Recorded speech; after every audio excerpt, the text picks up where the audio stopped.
uma publicação que a sali em Der Spiegel, na Alemanha, na 2013.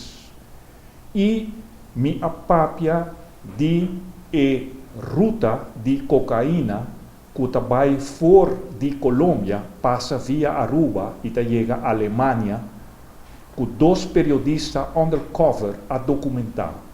E de mesmo uma publicação, sale informe de United Nations, informe que mais de 50 anos passados, United Nations havia tratado contra a droga e depois de 50 anos, United Nations a decidido para vir com informe para avaliar se é tratado aqui está correto ou não.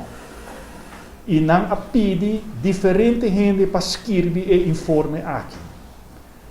Kofi Annan, ex-secretário-geral da United Nations, Fernando Henrique Cardoso, ex-presidente do Brasil, Bill Clinton, ex-presidente de América, Senhor Gaviria, ex-presidente de Colômbia, Felipe Calderón, ex-presidente de México.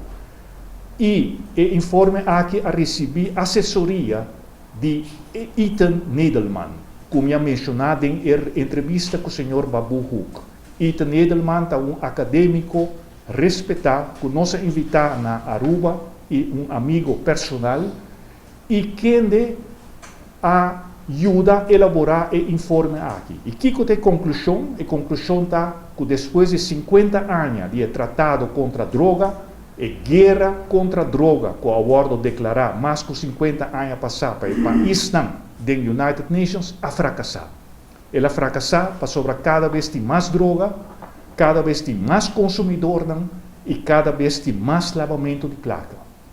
E da PCI, o informe que o autor não menciona assim a respeitar rond o mundo, avisa que o United Nations cambia seu enfoque e bem com um tratado novo entre todos os países, onde que, na primeiro lugar, põe saúde do consumidor e lo bem com regulação e não mais proibição para sobre a guerra contra a droga a fracassar.